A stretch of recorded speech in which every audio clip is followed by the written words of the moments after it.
Quem está de pé pode ficar sentado. Amém? Temos irmãos de pé ali atrás. Amém.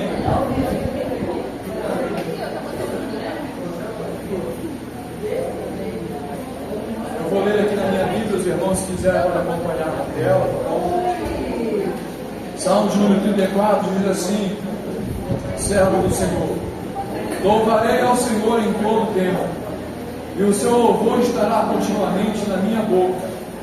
A minha alma se gloriará no Senhor. Os mansos ouvirão e se alegrarão. Engrandecerei ao Senhor comigo, e juntos exaltemos o seu nome. Busquei ao Senhor, e Ele respondeu-me, livrou-me de todos os meus temores. Olharam para Ele e foram iluminados, e os seus rostos não ficaram confundidos. Clamou este pobre, e o Senhor o ouviu, e o salvou de todas as suas angústias. O anjo do Senhor acampa-se ao redor dos que o temem e o livra. Provai e vei que o Senhor é bom. Bem-aventurado é o homem que nele confia.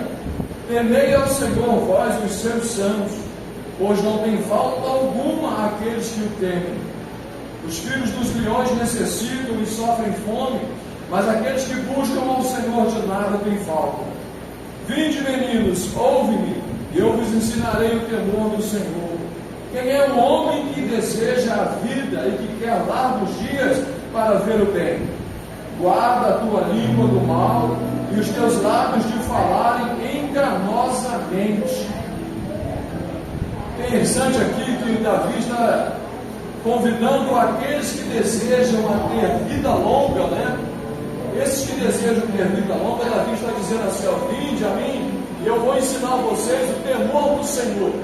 Aquele que deseja ter uma vida longa, guarda a tua língua, não fale enganosamente, não fale engano a respeito do teu próximo, a respeito do teu irmão. Amém? Os olhos do Senhor estão sobre o justo e os seus ouvidos atentam ao seu clamor. A face do Senhor está contra os que fazem o mal, para desarraigar da terra a memória deles. Os justos clamam ao Senhor e os ouve e os livra de todas as suas angústias. Perto está o Senhor dos que têm o coração quebrantado e salva os contritos de espírito. Muitas são as aflições do justo. Alguém aí já passou por algum tipo de aflição? Amém? São Salmista está dizendo que muitas são as aflições do justo. Você que é justificado por Jesus Cristo também não está isento de passar alguma aflição. Mas olha o que o salmista vai dizer: eles guardam todos os seus ossos, nem sequer um deles se quebrará. A malícia se matará o ímpio, e os que aborrecem o justo serão punidos. O Senhor resgata a alma dos seus servos, e nenhum dos que nele confiam serão condenados. Amém? O apóstolo Paulo vai dizer que já não há mais condenação para aqueles que estão em Cristo Jesus. Amém?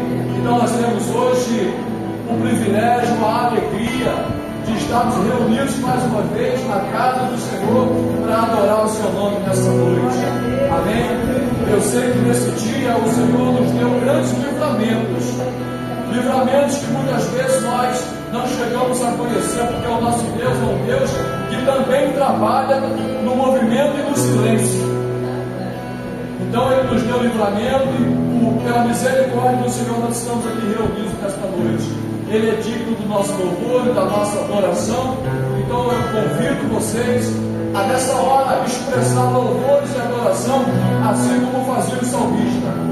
Vamos expressar a nossa gratidão, o nosso louvor a Ele. Entrega o teu caminho ao Senhor, entrega o teu coração ao Senhor, e deixa que as demais coisas Ele vai cuidar. Amém? Se você entrou aqui nesta noite preocupado com alguma coisa, esquece, tenta esquecer.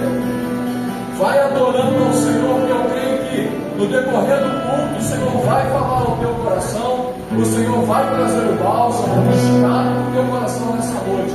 Então somente adore o Senhor. Amém? Glória a Deus.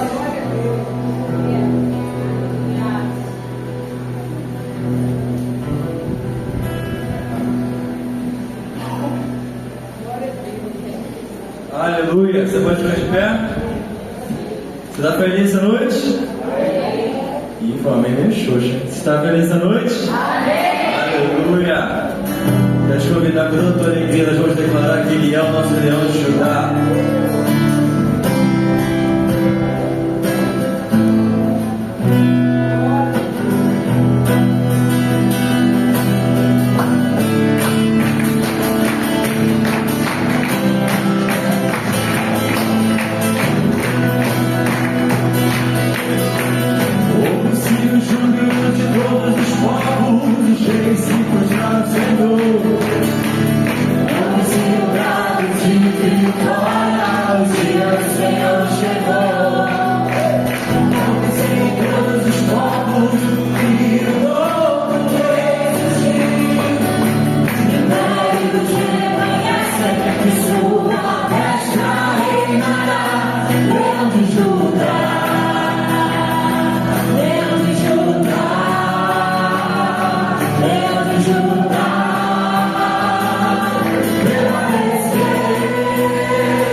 Declare que você é adorador, que é o que você é, que é a sua essência, adorar ao seu Deus, ao seu Pai Todo-Poderoso. Aleluia. E Ele está aqui neste lugar. Amém? Aleluia.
sabemos que o nosso Deus, Ele procura verdadeiros adoradores.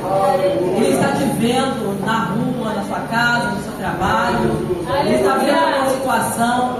Aleluia. E Ele quer ver se você verdadeiramente o adora. Aleluia. Porque nós somos o que? Adoradores.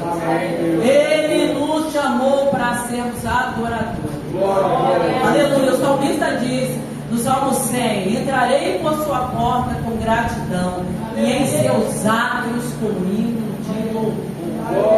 Glória a Deus, que tenhamos esse prazer. Aleluia. Eu estou entrando na tua casa para te adorar, Senhor, para render a Ti toda a minha adoração, gratidão. Somos gratos por quê? Porque o Senhor tem cuidado de nós.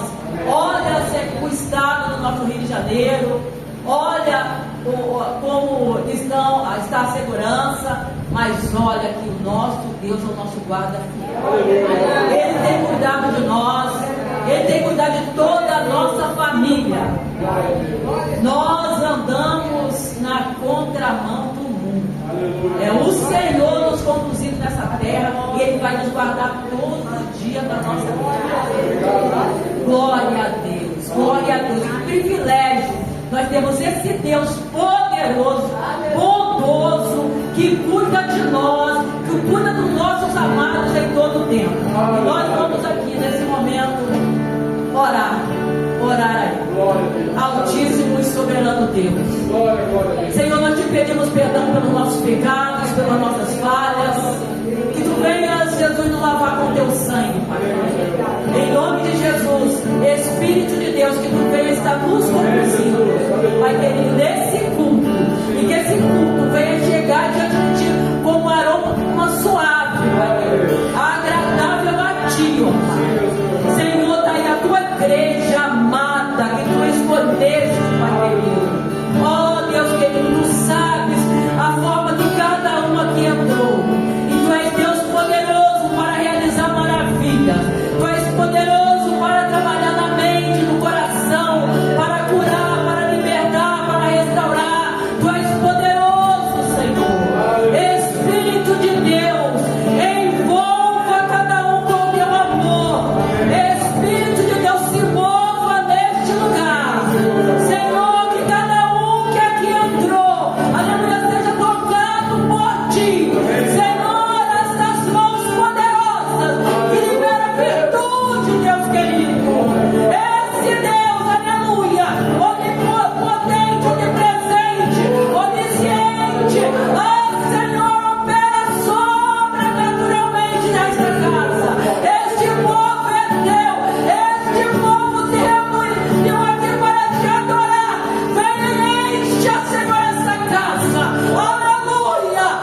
Vou citar aqui também os Salmos.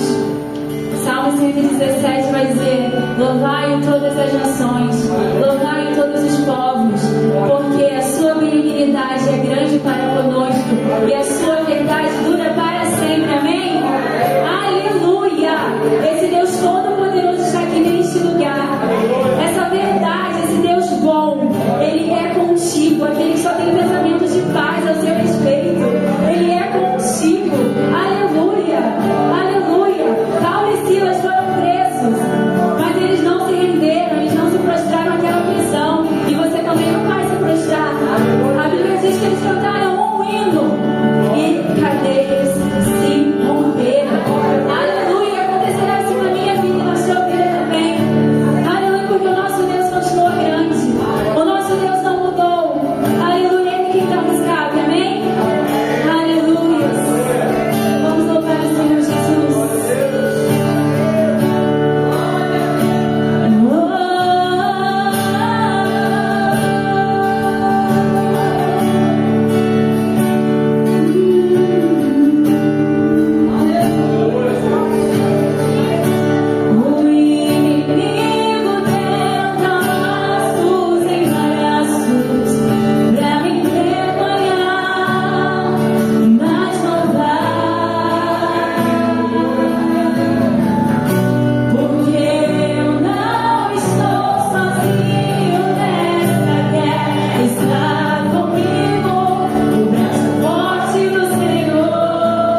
Deus, aleluia.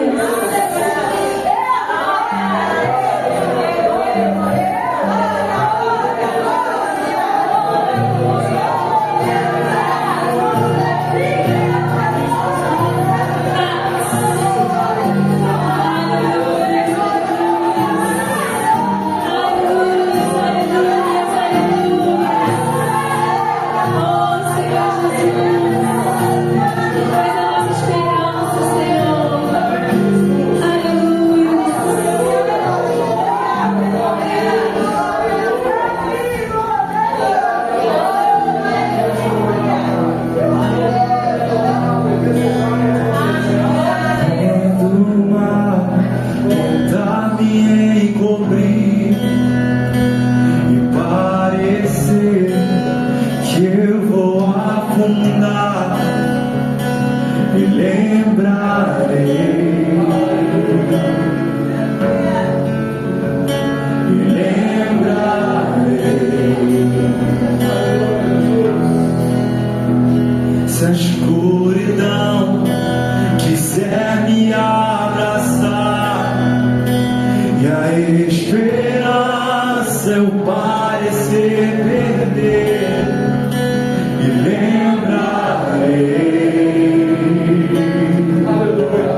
Glória a Deus.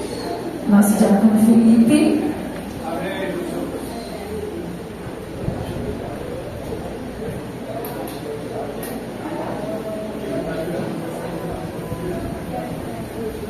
Paz de Cristo, irmãos, boa noite, amém?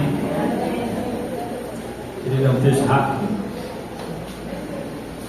para a gente tomar um pouco mais de consciência do que é esse momento no meio do corpo de Cristo, amém?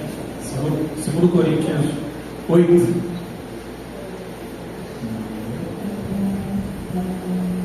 11, a partir do 11, amém? Do 11 ao 13. Estou lendo a versão NVT, diz assim: assim completem o que começaram, que a boa vontade demonstrada no princípio seja igualada, agora, por sua contribuição. Doem proporcionalmente aquilo que possuem. Tudo que derem será aceitável, desde que façam de boa vontade, de acordo com o que têm, e não com o que não têm. Não que sua contribuição deva facilitar a vida dos outros e dificultar a vida de vocês. Quero dizer apenas que deve haver igualdade. Amém? Aleluia.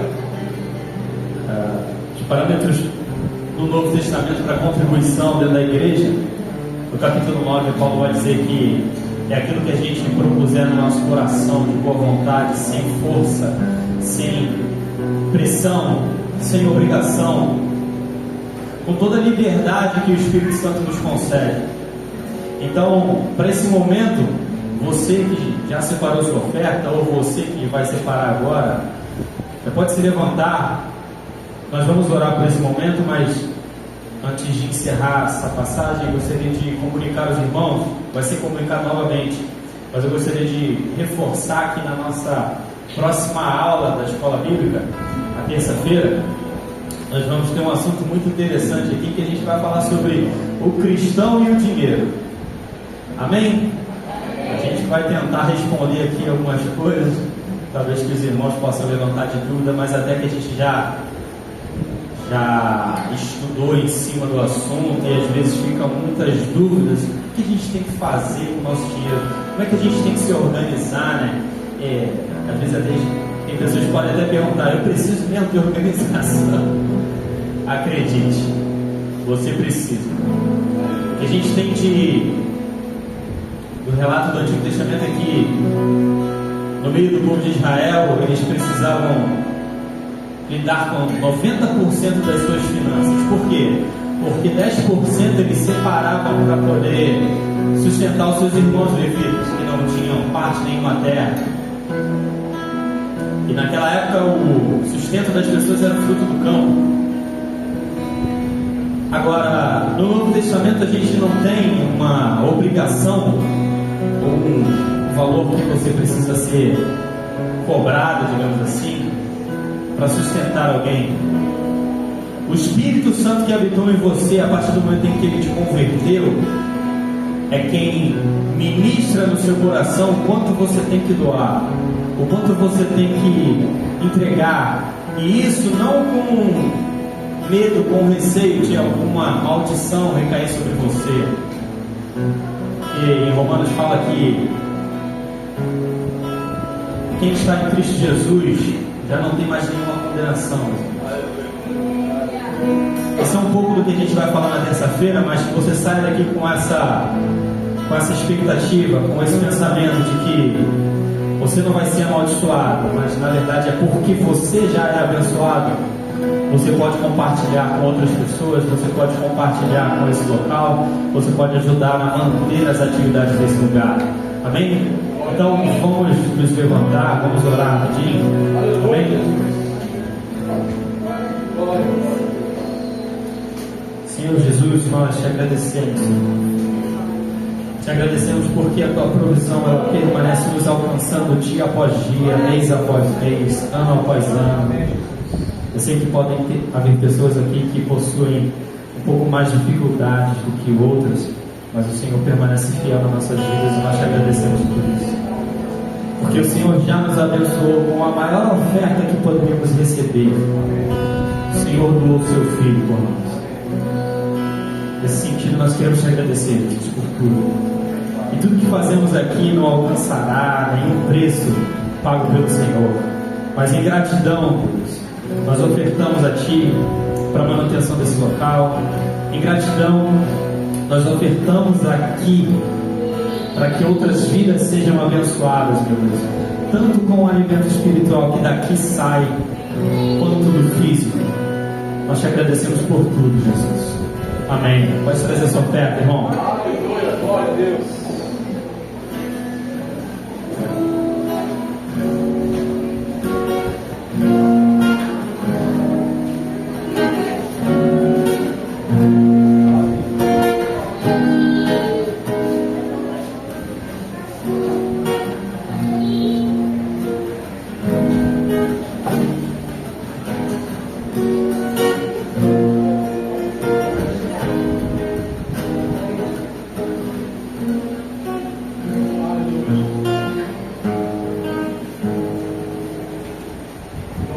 Aleluia!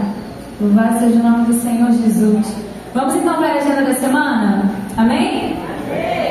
Amém. Lídia, você consegue colocar para a gente a nossa agenda semanal? Então, terça-feira, como o Felipe, né, nosso diácono Felipe já iniciou aqui, vamos ter a nossa palestra sobre o cristão e as finanças.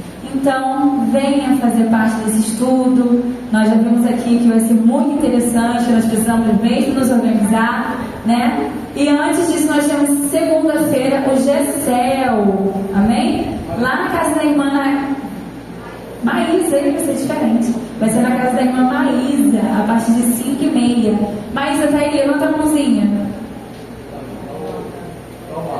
Ah, só dá o Marcos. Na casa do irmão Marcos também. Amém, então quem puder, na casa da irmã Maísa, às 5h30 nós vamos ter o nosso GECEL, amém? Terça, a nossa escola bíblica, a partir das 19 horas. Quinta Davi?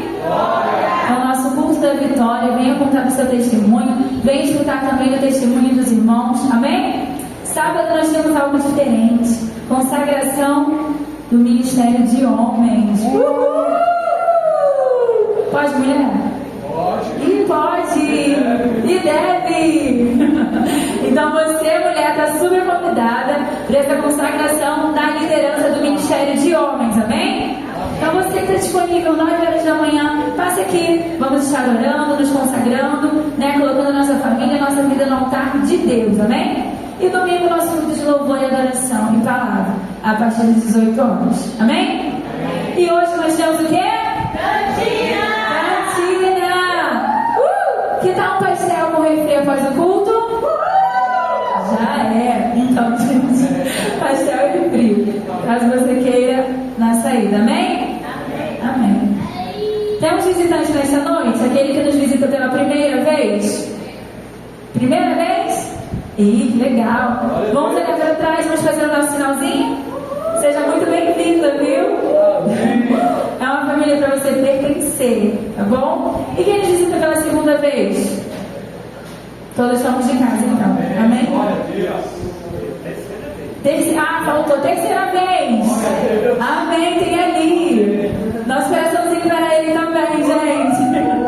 Amém, volte sempre. Amém. Presbítero Benilton, a palavra. Amém, glória a Deus. Irmãos, só relembrando aqui, terça-feira, faça uma forcinha para estar aqui na escola bíblica, porque eu vejo muita gente agindo errado, de maneira errada com as suas finanças, com o seu dinheiro, né?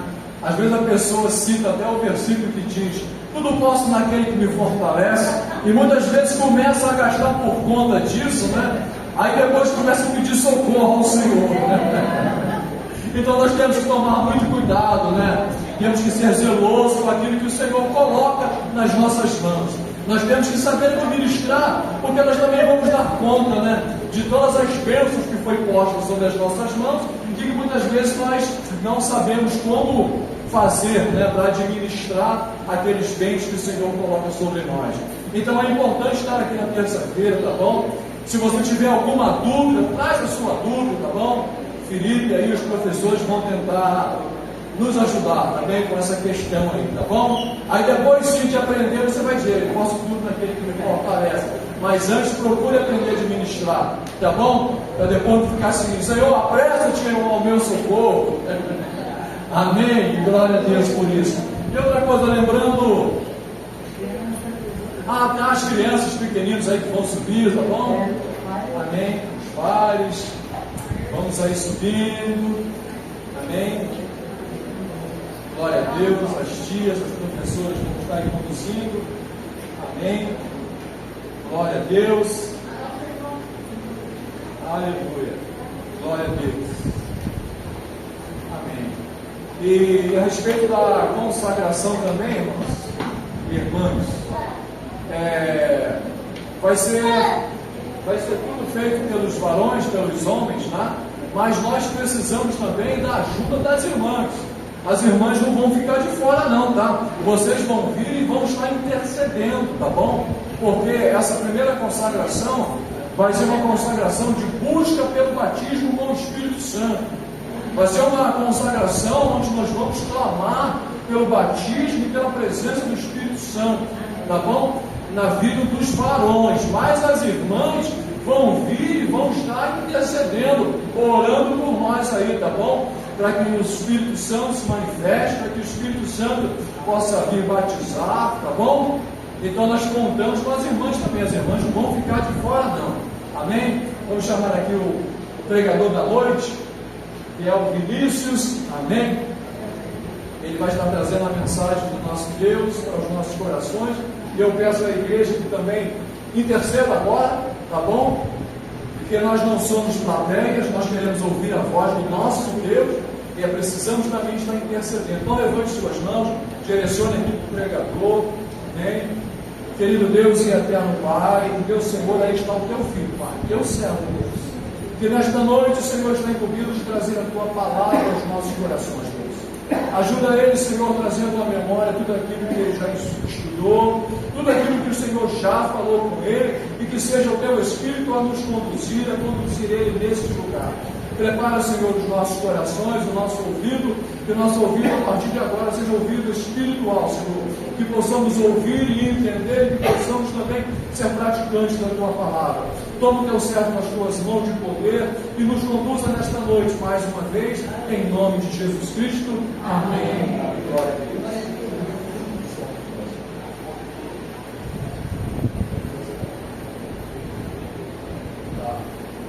Paz, igreja. Amém. Está feliz?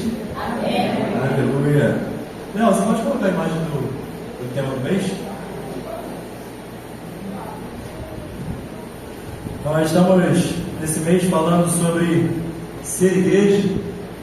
Nós temos até um versículo na imagem central, não vou meter nesse momento, mas nós temos falado sobre ser igreja nesse mês. E nós precisamos entender nos dias de hoje, principalmente nos dias de hoje, e lembrar, né? O que é igreja, o que é ser igreja. Porque, afinal de contas, hoje a igreja se tornou um termo bem comum. Então, você talvez possa pensar a igreja como uma instituição, a igreja como um local, paredes, de objetos. Você pode talvez pensar na igreja como um grupo de pessoas, mas afinal de contas, o que é a igreja? É claro, a igreja ela se organiza com um lugar físico e não. Eu já vi algumas pessoas argumentando ao contrário, dizendo, mas não faz sentido, se a igreja é pessoas, então por que a gente tem que ter um lugar físico? A gente vai falar um pouquinho disso hoje, mas a igreja teve muitas alterações ao longo da época. Mas a gente precisa saber que a igreja vai muito além de um lugar físico, é uma bênção ter um lugar físico, é uma bênção nós podemos ter um local para cultuar, mas a igreja vai muito além disso. Antes da gente abrir a passagem, eu queria te relembrar, o pastor até colocou no assunto na semana passada, Mateus capítulo 16, é o momento onde a Bíblia vai dizer, pela primeira vez, em que Jesus vai citar a palavra na igreja. Vocês lembram que quando Jesus estava com os seus discípulos, ele, em determinado momento, ele perguntou o que os homens dizem que eu sou. E aí Pedro se levanta com uma voz de liderança e ele diz, tu és o Cristo, Filho de Deus vivo.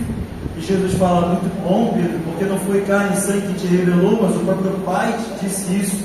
E aí Jesus finalmente diz que eu levantarei a minha igreja e as portas do inferno não vão prevalecer contra ela. Ali foi a primeira vez em que a palavra igreja surge. E eu acho interessante a gente saber o que Jesus está querendo dizer com aquilo. Quando você entende a palavra igreja no original grego, é interessante porque a palavra ali é eclesia. A palavra eclesia, muitos já se tornou até comum de ser gravado, que se chama chamados para fora, né? Mas eu não vou meter isso. O conceito da palavra eclesia, igreja, é um conceito mais amplo do que a gente imagina. O termo igreja, no nosso português, mas no grego eclesia, já era um termo comum naquela época.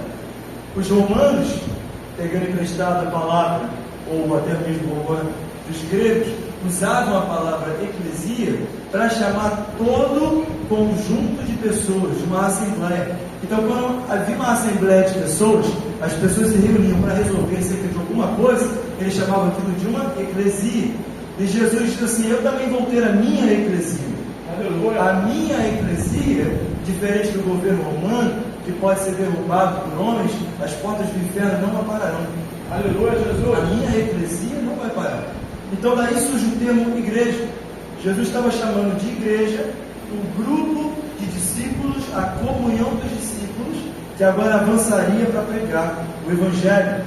Vocês vão relembrar que aquilo se passa, essa situação se passa, Jesus é levado, é crucificado, é ressurreto, e ele se encontra com os seus discípulos mais uma vez. Depois ele acompanha em casa depois, o último capítulo de Mateus.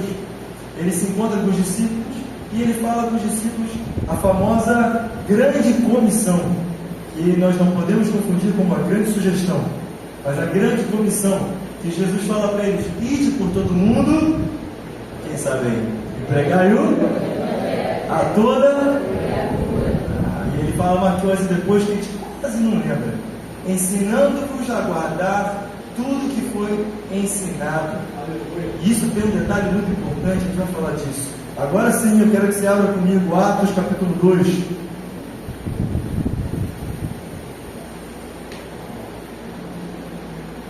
E lembrando que você pode acompanhar a letra na tela, fique à vontade, mas se você tiver a Bíblia em casa, eu quero te encorajar a trazer a sua Bíblia para a igreja. Por quê? Para você ficar íntimo com a palavra de Deus. Aprenda a encontrar os capítulos, a encontrar os versículos, se torne mais fácil ao longo do tempo.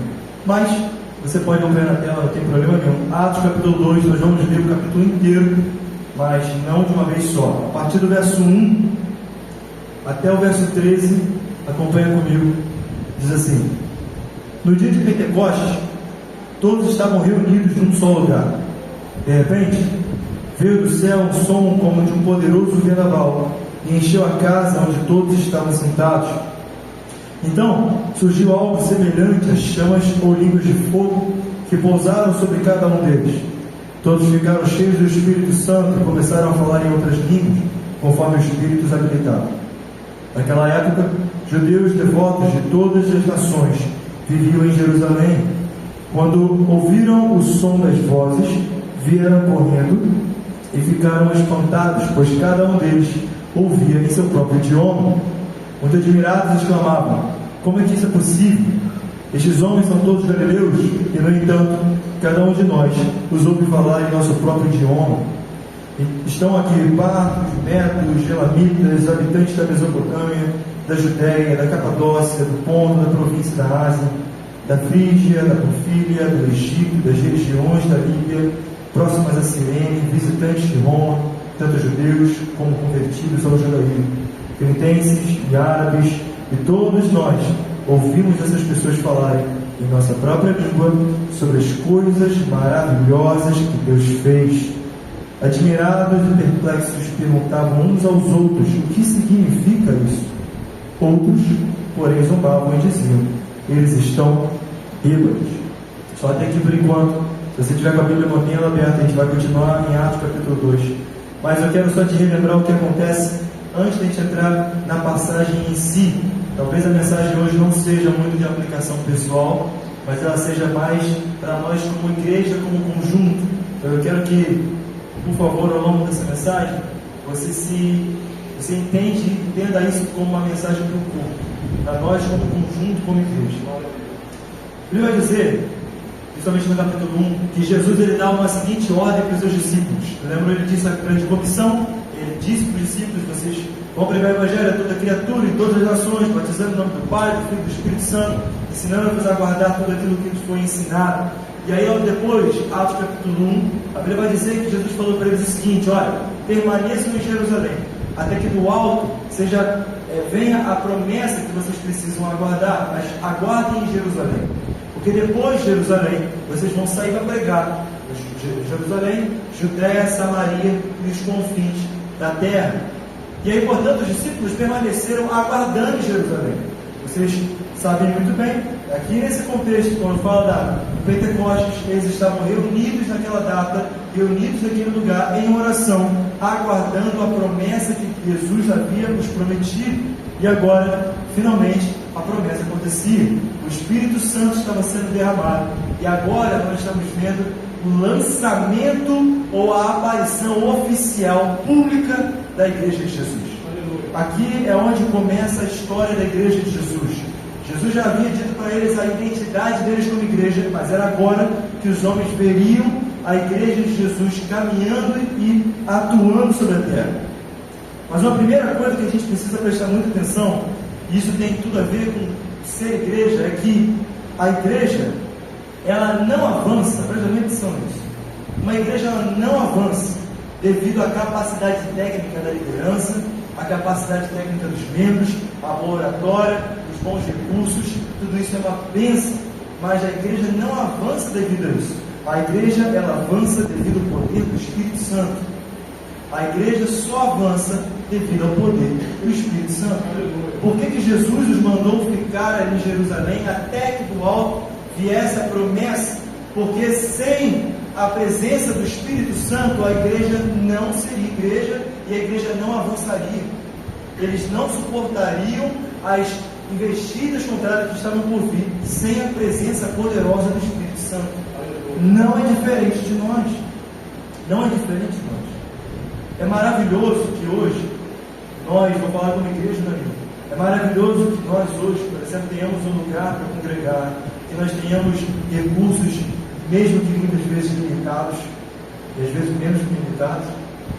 É uma bênção que a gente tenha irmãos aqui para poder somar, mas tudo isso, mesmo sendo uma bênção, ainda não é a parte principal. A parte principal da igreja é a atuação do Espírito Santo. Você já parou para pensar? O que diferencia nós, aqui reunidos, com qualquer clube? O que diferencia um grupo de pessoas reunidas assistindo alguma coisa de um grupo de amigos conversando? Qual a diferença? A diferença é que a igreja ela é marcada pela presença do Espírito Santo, segundo os mandamentos do Senhor. Nós não somos uma congregação qualquer, nós não somos um ajuntamento qualquer de pessoas, mas nós somos a igreja de Jesus. E entenda isso não somente como a igreja do amigo, mas a igreja de Jesus Cristo na face da terra, seja ela wesleyana, assembleiana, batista, presbiteriana, nós somos a igreja de Jesus na face da terra. Aleluia, Jesus. E por isso nós precisamos do Espírito Santo. João 14, no verso 26, Jesus ele tinha prometido aos discípulos sobre esse momento. Ele falou assim: mas quando o Pai enviar o encorajador, o Espírito Santo, como meu representante, ele lhes ensinará todas as coisas e vos fará lembrar de tudo que eu lhes disse. Isso é importante porque a gente vai ver a seguir, porque agora eles tinham uma tarefa muito grande, porque até então os discípulos estavam, vamos dizer assim, dependendo de Jesus falar à frente deles. Agora eles estavam de frente pela atuação do Espírito Santo, segundo aquilo que Jesus os deixou. E agora eles precisavam de um poder que emanava de dentro, para que eles tivessem a coragem de pregar o Evangelho. E essa era a presença do Espírito Santo, que era o encorajador, a presença do próprio Jesus dentro deles. Amém? E aí, se você perceber, no final de onde a gente leu agora, a Bíblia vai dizer que os homens ouviam os discípulos falando das maravilhas de Deus na língua deles. O que é a maravilha de Deus? Irmão, a marca, e eu quero que você preste atenção nisso, a marca desse avivamento que estava acontecendo aqui, eu vou chamar de avivamento, a marca desse avivamento que estava acontecendo aqui, era que o derramamento do Espírito estava potencializando a pregação do Evangelho. Não entenda como a descida do Espírito Santo, como eles falando outras línguas, e acabou nisso. Não acabou. A grande questão aqui não era falar em outras línguas, era que o Espírito Santo estava empoderando eles, para quando eles falavam, todos estavam ouvindo o Evangelho ao mesmo tempo no próprio idioma. Existia uma manifestação sobrenatural acontecendo aqui para a pregação do Evangelho, e não é diferente hoje em dia. Jesus, através da presença do Espírito, nos possibilita a pregar o Evangelho. Você pode ser muito eloquente, você pode ter muito conhecimento, mas sem a presença do Espírito Santo, está sendo, como Paulo diz, um sino que está fazendo barulho, mas ninguém entende. A presença do Espírito Santo é quem faz verdadeiramente o fruto na pregação do Evangelho. A igreja então ela pode usar de técnicas, de qualificação, que tudo isso é maravilhoso, mas sem a presença do Espírito Santo, nós vamos estar aqui, domingo após domingo, realizando um ajuntamento que não está dando em nada. Você sabia disso? É possível se reunir como igreja e Jesus não gostar do nosso culto. Isaías 58 vai dizer que o Deus contrariando, falando o seguinte, que vocês oram, clamam, colocam o rosto no chão em clamor, mas eu não estou ouvindo vocês. Por quê? Porque por fora vocês falam uma coisa, mas o coração está distante de mim. Não adianta só o ajuntamento, é preciso a presença do Espírito Santo. Aleluia. E nós cremos que a presença do Espírito Santo está no nosso meio, amém? Amém. Aleluia. Nós precisamos da presença do Espírito Santo. Acompanhe comigo agora, a partir do verso 14. Verso 14 e 15, estou tentando andar com jeito a folha do fundo aqui. Verso 14 diz assim: Então, Pedro deu um passo à frente com os 11 apóstolos. Então Pedro deu um passo à frente com os 11 apóstolos e dirigiu-se em alta voz à multidão: Ouçam com atenção, todos vocês, povo da Judéia e habitantes de Jerusalém. Escutem o que eu lhes digo. Estas pessoas não estão bêbadas, como alguns de vocês pensam, pois são apenas 9 horas da manhã. Vamos lá. Então a gente só até aqui por enquanto. Nós já entendemos que ser igreja é ser marcado pela presença poderosa do Espírito Santo. Mas ser igreja também é enfrentar perseguições. Perceba que nesse avivamento aqui, eu não sei se você já ouviu esse termo alguma vez, mas há tempo atrás estava sendo muito usado o termo avivamento. E eu quero falar um pouco disso também. Mas o que os discípulos estavam vivendo aqui era, senão, um avivamento espiritual. Eles estavam queimando pelo poder do Espírito Santo. E ali, nesse momento, a multidão, que parte dela estava maravilhada, porque estava ouvindo as maravilhas de Deus no próprio idioma, aquela manifestação sobrenatural. Por outro lado, uma outra parte estava começando a criticar, ou até mesmo a colocar sobre eles uma falsa acusação, dizendo: olha só, eles devem estar bêbados, eles só podem estar bêbados, e começaram a colocar uma falsa acusação sobre a igreja. E aí, o que a gente percebe é que Pedro se levanta, e aí, irmão, perceba que não é o mesmo Pedro.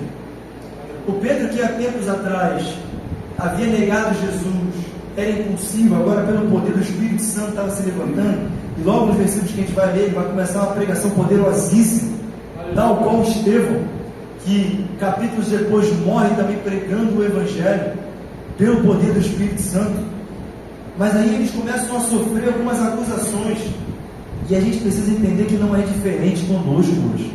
Talvez não nas mesmas proporções, mas a grande verdade é que a igreja do Senhor, ela vai ser perseguida sempre, seja da forma que for, seja fisicamente, seja politicamente, seja muitas vezes cortando recursos de alguma forma, mas de alguma forma o diabo vai lutar contra a igreja do Senhor, vai tentar parar a igreja do Senhor. E aí, a grande questão é que se nós buscarmos por um avivamento espiritual, tal qual os discípulos estavam buscando, é muito lindo, e nós clamamos muitas vezes, né? Senhor, faz de novo igual Atos 2, derrama do teu Espírito. Entenda que ao derramar o Espírito também virá perseguições. Quanto mais nós buscamos um avivamento espiritual como igreja, mais nós podemos ter certeza, eu estou falando certeza, de que nós vamos encontrar sim perseguições, zombarias, coisas tentando nos parar do caminho. Por que eu estou falando certeza?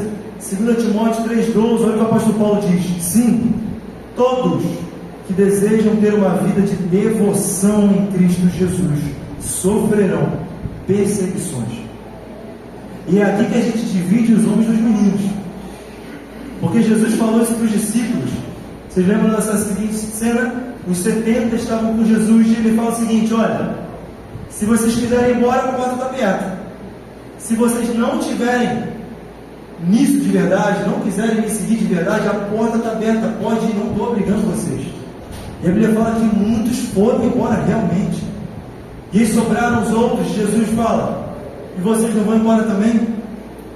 E Pedro lhe dá a resposta que deveria ser o lema da nossa vida. Ele diz: Jesus, para onde eu irei, se só o Senhor tem as palavras de vida eterna? Eu sei como é lá fora, eu vim de lá, e de lá não tem nada que vai curar minha alma. Só o Senhor tem palavras de vida eterna, não existe outro caminho.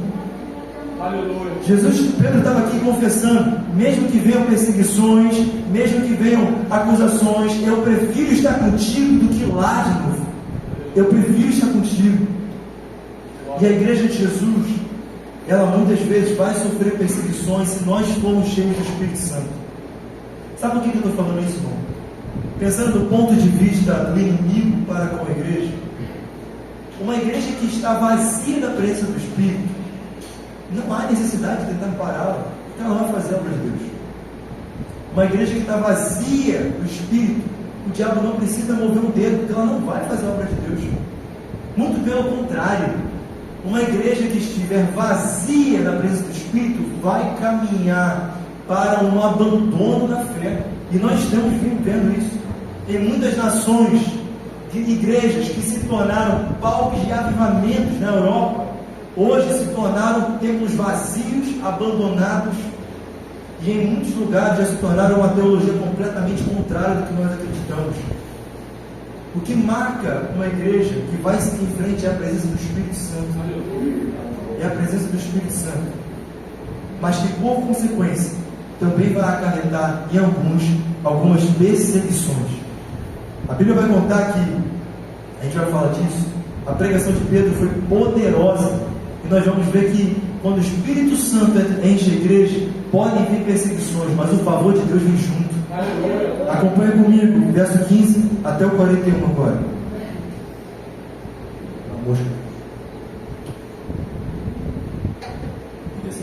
lá.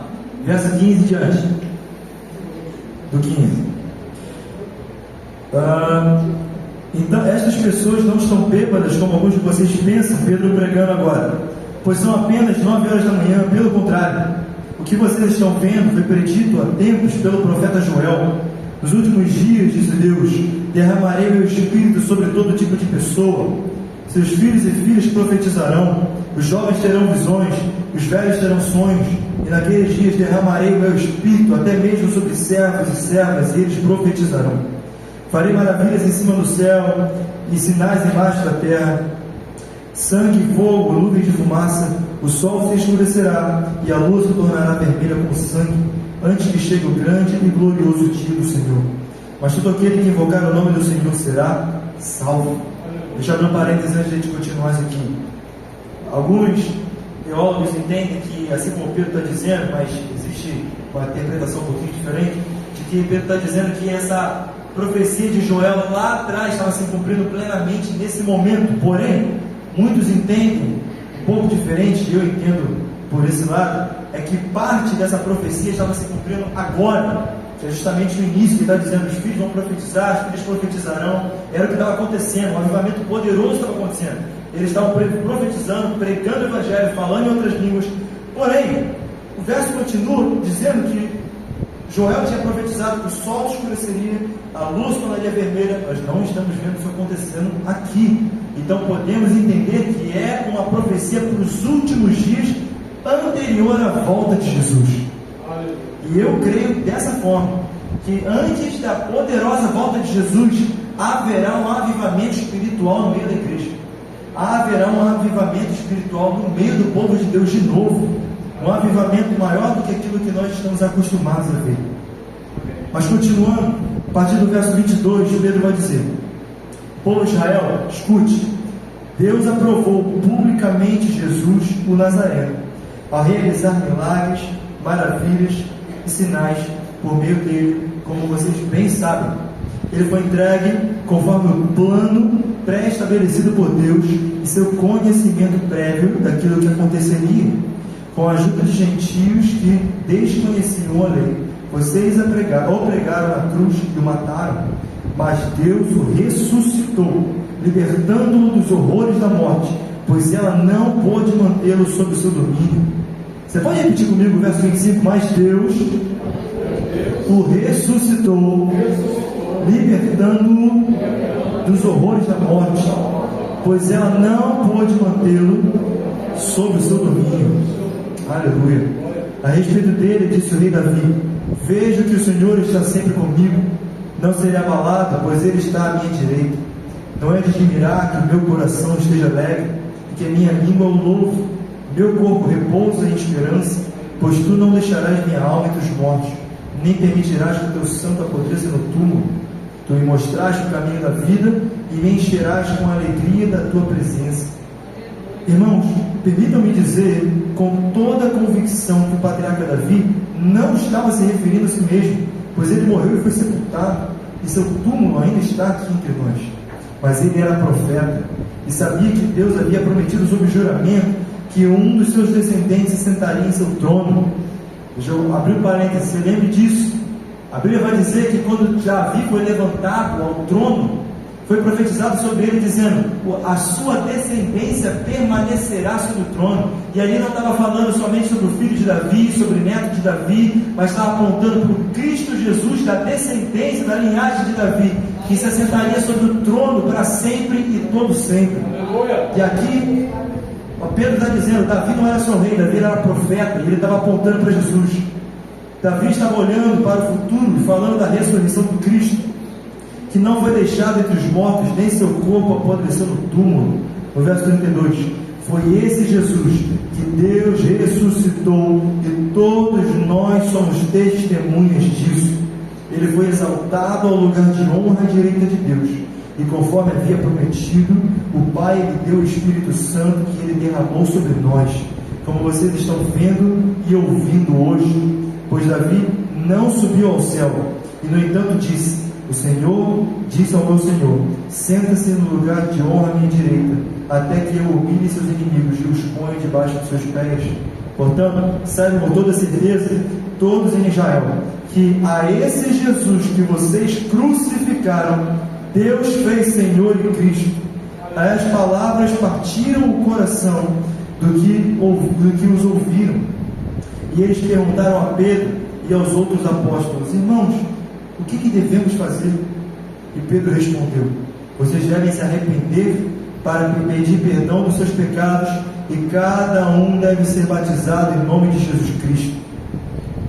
Essa promessa é para vocês, para seus filhos e para os que estão longe, isto é, para todos que forem chamados pelo Senhor nosso Deus.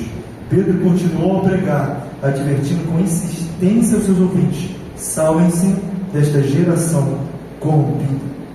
Aqui, por mais que o texto seja um pouco longo, nós precisamos ler para entender o contexto. O apóstolo Pedro agora está fazendo uma pregação poderosa. Ele está agora de pé pela presença do Espírito Santo, impulsionado pelo Espírito Santo, avivado pela presença do Espírito Santo, e ele começa uma pregação extensa e poderosa.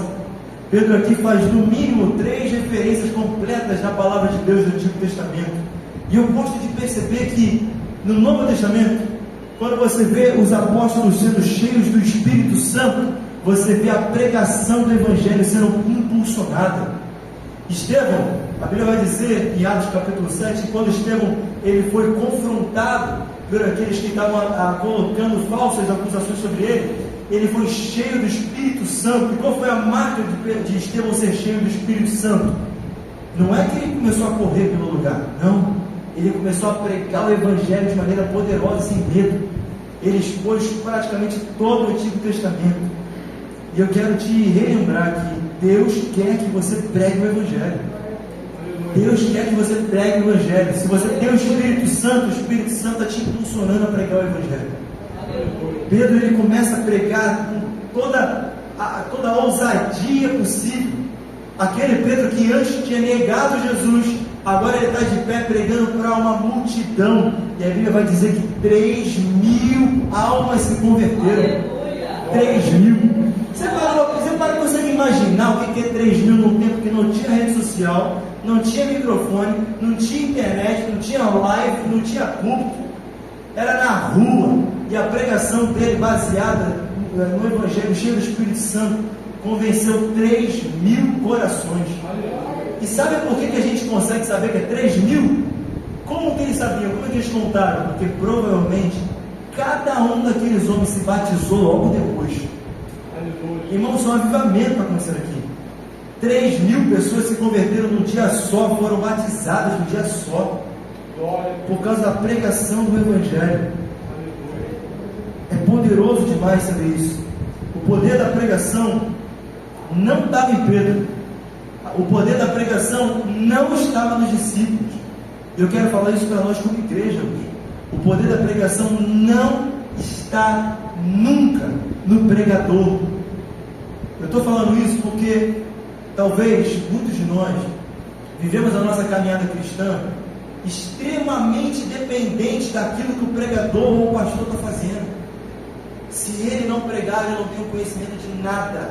Se ele não falar algo da palavra, eu não tenho conhecimento de nada. Mas o poder do Espírito, o poder da palavra, a pregação não está no pregador, mas é na palavra que está sendo pregada. O poder da pregação não está no pregador, mas é na fiel pregação do Evangelho de Jesus Cristo. Aleluia. Seja você pastor, teólogo, frequentador de igreja, seja quem for, se você está cheio do Espírito Santo e prega o Evangelho fielmente, vai dar fruto. Aleluia. Vai dar fruto.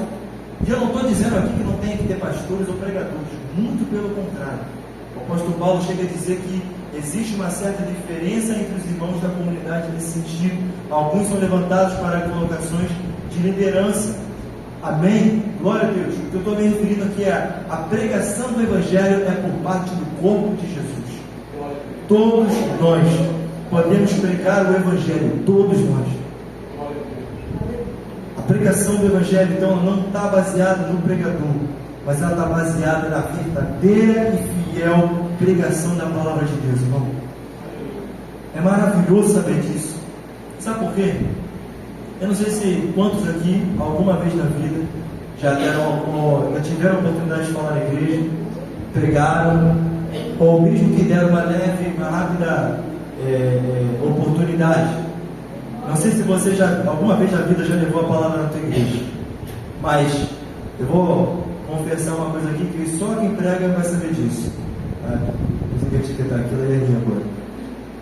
Todo mundo que prega, de alguma forma, tem que lutar com um senso, com um desejo interior de ouvir aplauso, de ouvir amém, de ouvir aleluia, de ouvir glória a Deus.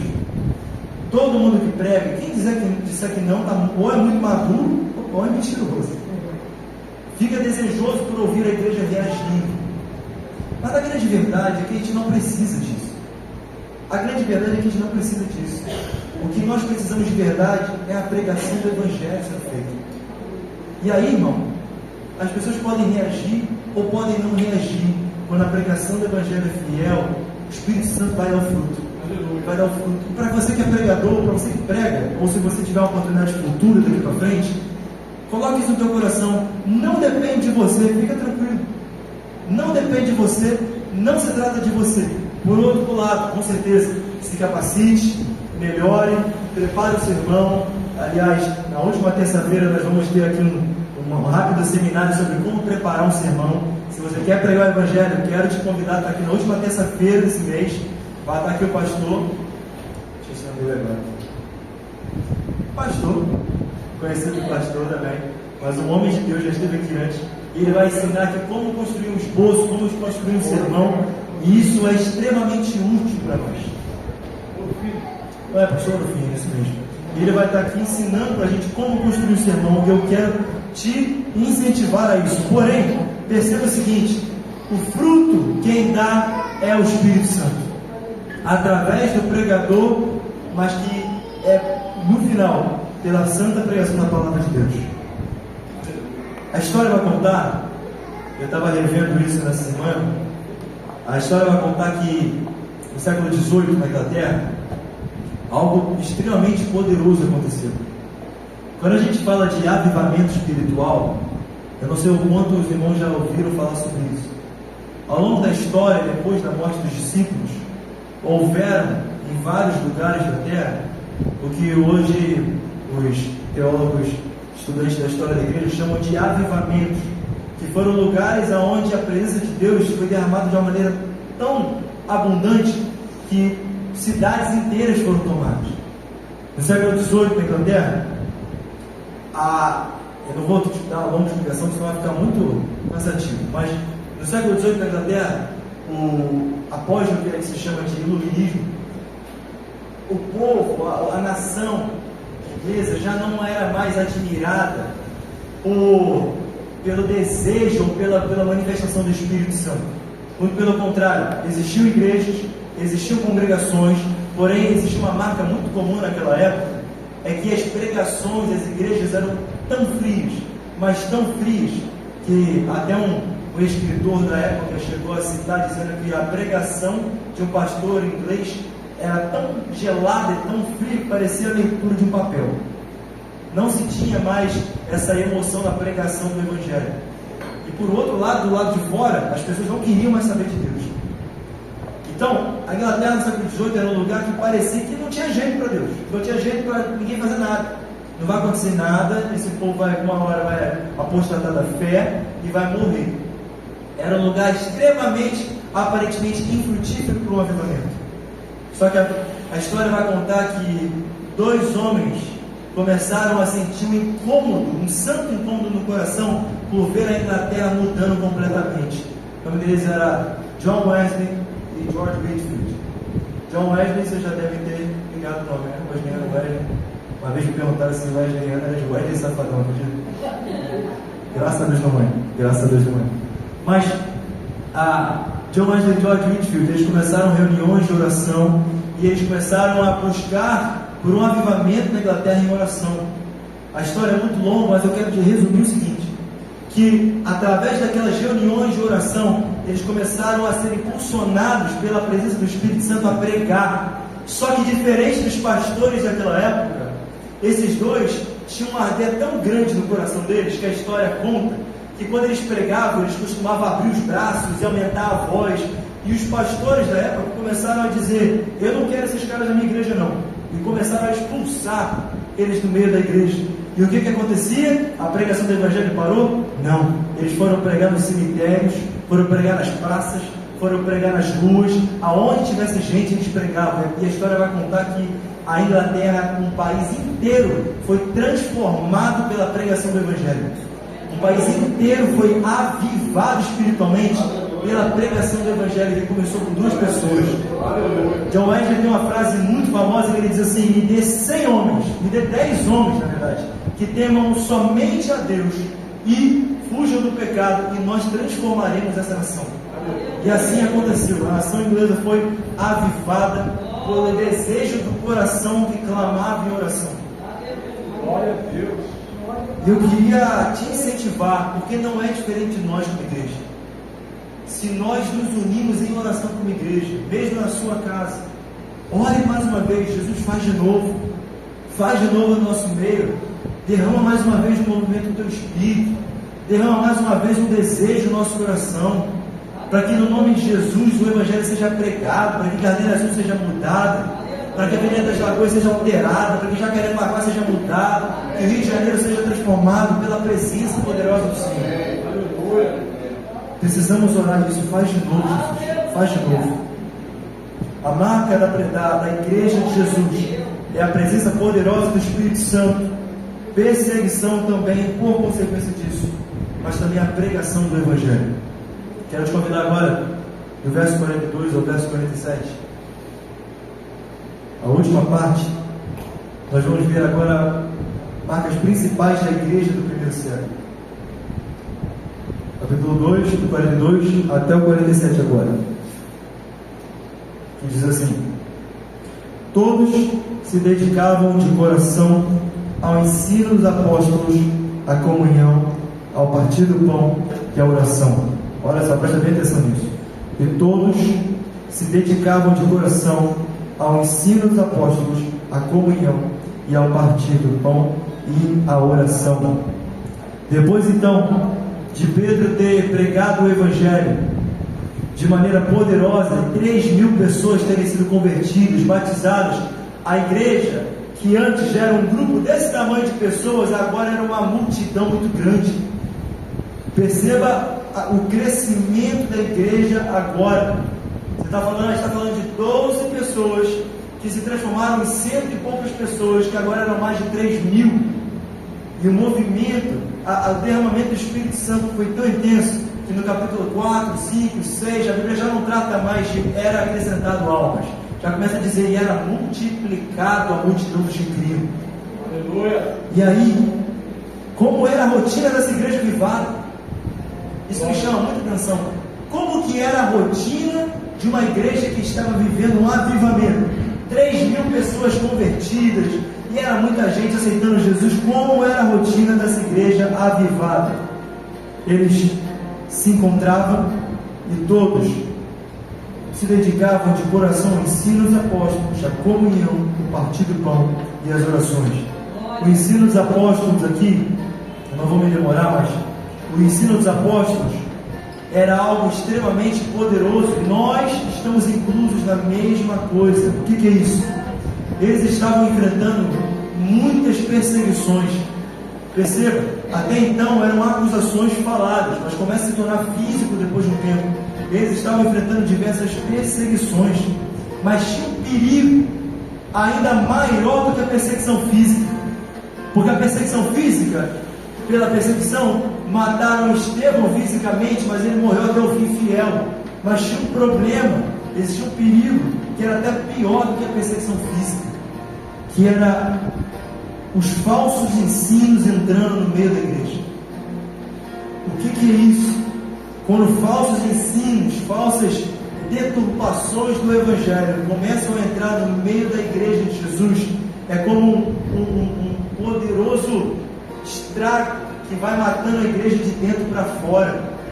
Por isso eles ficavam todos os dias insistindo na pregação do Evangelho, da palavra de Deus, sem fugir disso. Nós não precisamos inventar coisas novas para agradar multidões.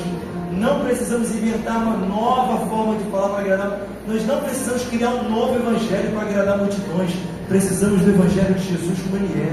Aleluia. E ele vai se dar conta de salvar multidões. Glória a Deus. Gálatas 1, verso 8, Paulo vai dizer assim: que seja amaldiçoado qualquer um, incluindo nós, ou mesmo até um anjo do céu, que anunciar boas novas diferentes das que nós lhes anunciamos.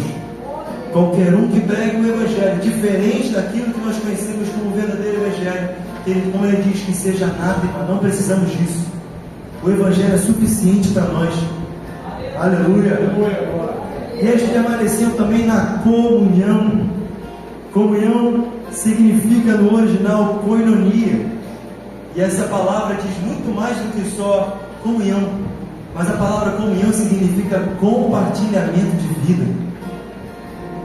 Irmão, Jesus não pensou na sua igreja como uma multidão que vai para um lugar como quem assiste um filme. Jesus não pensou na sua igreja como uma multidão que vai para um lugar só assistir algo acontecendo. Não foi assim que Jesus planejou a sua igreja. E é claro, quando a igreja se torna numericamente muito grande, vai talvez acontecer muitas vezes isso. Mas o desejo de Deus é que nós vivamos família. Sabe aquilo que aconteceu no período do louvor? Aquilo não é para nos causar um choque. Meu Deus, estão atrapalhando o meu momento de assistir o culto. Não, muito pelo contrário. Você que está dando culto. É você que entrega o culto. O culto é feito por nós ao mesmo tempo. A igreja de Jesus é uma família que tem que se conectar. Precisa se conectar. Talvez, eu não sei, talvez você seja mais tímido ou não. Mas é maravilhoso. A igreja é um lugar que você pode se conectar com outras pessoas e abrir a tua vida. Não tenha medo de abrir a tua vida. Não tenha medo. A igreja é um lugar para isso, onde nós precisamos conhecer uns aos outros profundamente. Talvez aquela pessoa que você tem mais afinidade, que anda contigo na igreja, conheça a vida dela, saiba do que ela passa, do que ela precisa. Você não precisa aguardar o pastor para orar por ela. Se ela precisar, ore você. Seja um atuante, um discípulo de Jesus, parte de uma comunhão, de um corpo, uma família. Aleluia. Nós precisamos entender que nós somos agentes de Jesus, todos nós. Mateus 18, verso 15, Jesus falando da tua igreja, olha o que ele diz, ele fala assim: se por acaso um irmão pecar contra você, chama o pastor? Ainda não. Chama alguém? Ainda não. Ele fala com ele, você em particular. Chame a atenção do erro, e se ele ouvir, você terá recuperado o seu irmão.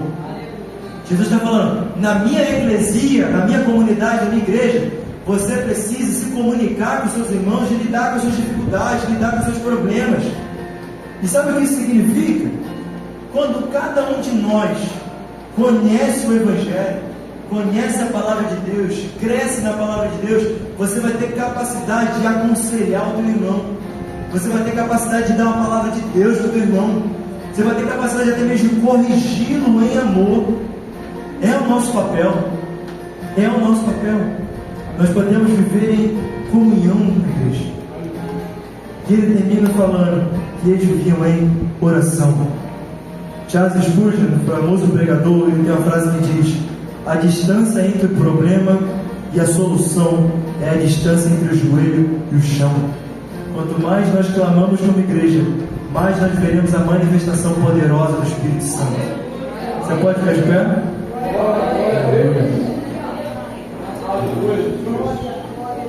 Queria que você orasse junto comigo. Depois nós vamos rituar aqui o louvor. Mas queria que você orasse junto comigo e não somente ouvisse, mas que você também clamasse. Jesus, nós te agradecemos, Pai, pela Tua Palavra. Te agradecemos, Pai, pelo Teu Espírito Santo que habita em nós, Pai. Obrigado por esse maravilhoso plano que é a igreja, Jesus. Obrigado pela vida de cada um dos meus irmãos, Pai, que fazem parte desse corpo, Jesus, que fazem parte dessa família. Nós te pedimos, meu Senhor, faz de novo como no passado, Pai. Derrama do Teu Espírito sobre nós. Aviva a Tua obra mais uma vez. Aviva a Tua igreja mais uma vez. Que o Evangelho seja pregado. Que almas sejam convertidas. Que o Teu povo seja cuidado pelos outros, Pai. Derrama mais o Teu Espírito sobre nós. Nos ajuda a Te conhecer cada vez mais, Senhor Jesus. Queremos ver, meu Pai, Jacarepaguá, Gadeira Sul, meu Pai, Anil, sendo transformada pela manifestação da Tua presença, sendo transformado, que todo mal bata em retirada, Pai, pela pregação do Evangelho, pelo número de almas sendo convertidas nesse ambiente.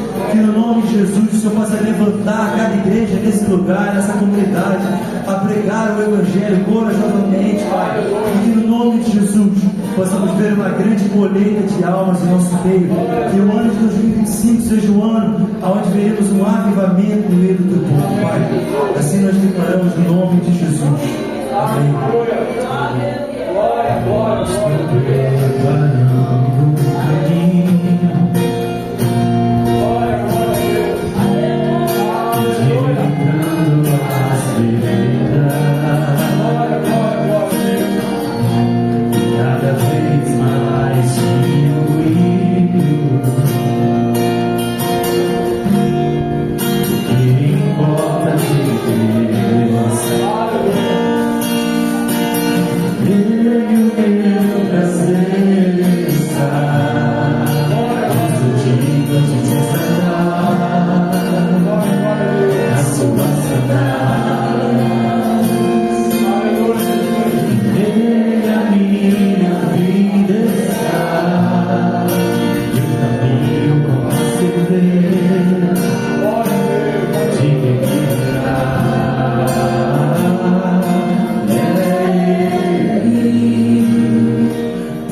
O Espírito Santo, ele nos impulsiona a isso.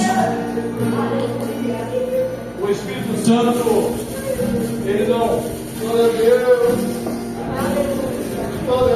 ele não faz com que a sua igreja seja uma igreja parada, uma igreja acomodada, uma igreja fria, uma igreja morta. Mas o Espírito Santo, ele nos leva a um movimento. Esse movimento, ele parte do próprio Espírito de Deus, e esse movimento é um movimento que faz com que a igreja triunfe, com que a igreja vença as dificuldades, que a igreja vença a paralisia, a igreja vença o desânimo, e nos põe de pé e nos põe em movimento. Graças a Deus, aleluia.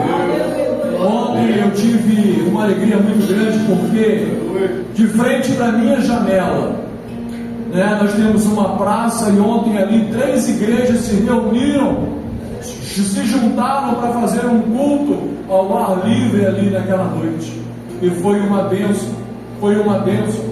foi uma noite muito feliz, uma noite de muita alegria, porque eu vi vizinhos, que até então eu nem imaginava, se renderam ao Senhor e ficaram ali no meio do povo de Deus, cantando louvores, pedindo orações, se juntaram ali àquela igreja. E o Espírito Santo, ele nos proporciona isso. Eu, na verdade, sou muito tímido. Foi-me dada ali a oportunidade também de ministrar uma palavra, e tinha para mais de 100 pessoas ali, e eram vizinhos de pessoas de fora. E o Espírito Santo, ele faz isso. Quando você tem o Espírito Santo, ele faz com que todo medo seja lançado fora. Eu não posso acreditar num crente cheio do Espírito Santo que não tenha coragem de pregar o Evangelho. Porque quando você é cheio do Espírito Santo, ainda que você seja tímido, o Espírito Santo, ele vai te impulsionar.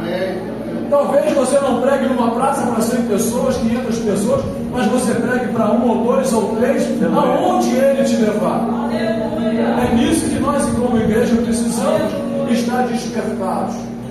Nós não nos reunimos apenas para desfrutar de um culto, dar culto ao Senhor apenas nesse local. Nós somos chamados para fora, nós somos chamados para evangelizar, nós somos chamados para fazer a obra do Senhor.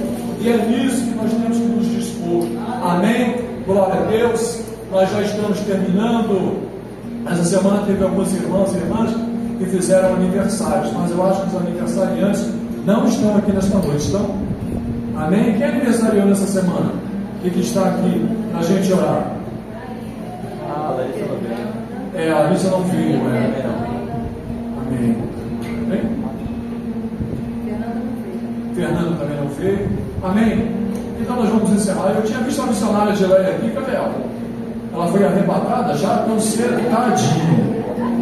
Ah, não, tá aqui. Tadinha nada, É uma graça, É um privilégio ser arrebatado.